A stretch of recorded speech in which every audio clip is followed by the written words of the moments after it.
Hello friend, class 10 science chapter first chemical reaction and equation का part 8 है। Topic है आपका कोरोजन।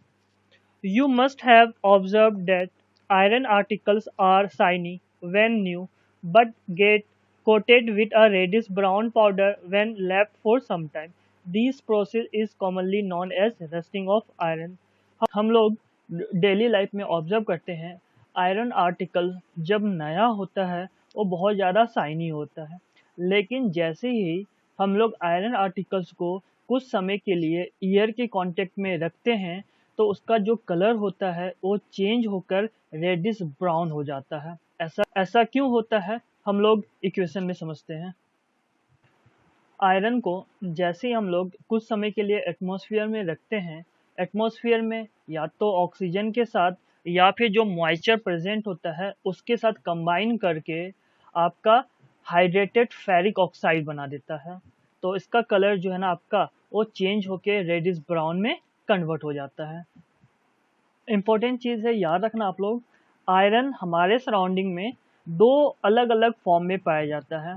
एक है आयरन सेकेंड जिसको हम लोग फेरस ऑक्साइड कहते हैं, उसका केमिकल फार्मूला है FeO। दूसरा है फेरिक ऑक्साइड जिसका केमिकल फार्मूला है Fe2O3। इम्पोर्टेंट चीज़ है, आप लोग इसको याद रखना। Some other metal also get turnized in this manner. Have you noticed the color of the coating formed on copper and silver? When a metal is attacked by substance around it, such as moisture, acid, etc., it is said to be corrode, and this process is called corrosion.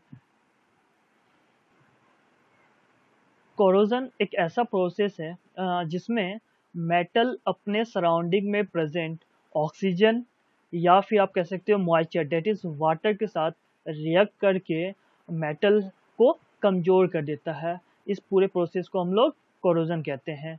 भी एक example है corrosion का। The black coating on silver and the green coating on copper are other example of corrosion. इस example को equation के साथ देख लेते हैं। Corrosion of copper.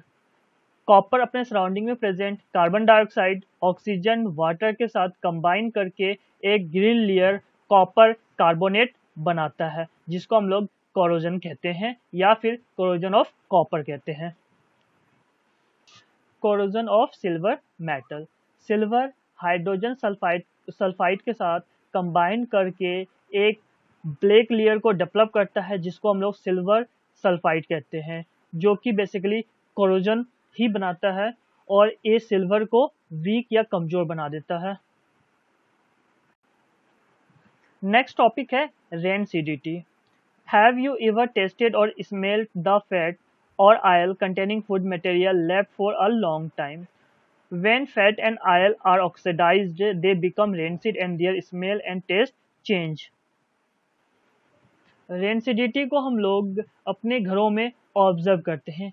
अगर कोई फूड है जिसमें फैट या ऑयल होता है, उसको अगर कुछ समय के लिए हम लोग ईयर के प्रेजेंट में रखते हैं तो उस खाने का जो स्मेल या जो टेस्ट होता है वो चेंज हो जाता है। इसी को हम लोग रेंसिडिटी कहते हैं।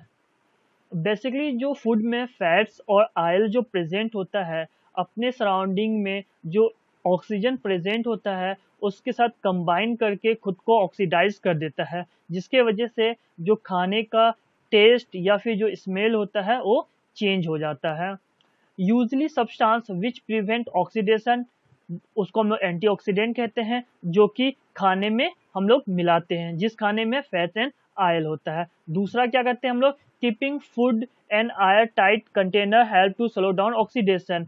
हम लोग खाने को जिस चीज़ में भी रखते हैं उसको बहुत अच्छी तरीक़ा से टाइट जो कंटेनर होता है उसको एयर टाइट कर देते हैं, क्योंकि उसमें जो प्रेजेंट हमारा फूड है वो ऑक्सीजन के साथ ऑक्सीडाइज ना हो सके। Do you know that chip manufacture usually flush bag of chip with gas such as nitrogen to prevent the chips from getting oxidised. हम लोग जो चिप्स खाते हैं, कुरकुरे हो या लेज हो, उसके अंदर भी जब मैन्युफैक्चरिंग किया जाता है नाइट्रोजन गैस को डाला जाता है, क्योंकि जो उसमें प्रेजेंट फूड है वो आपको एयर के साथ ऑक्सीडाइज ना हो सके।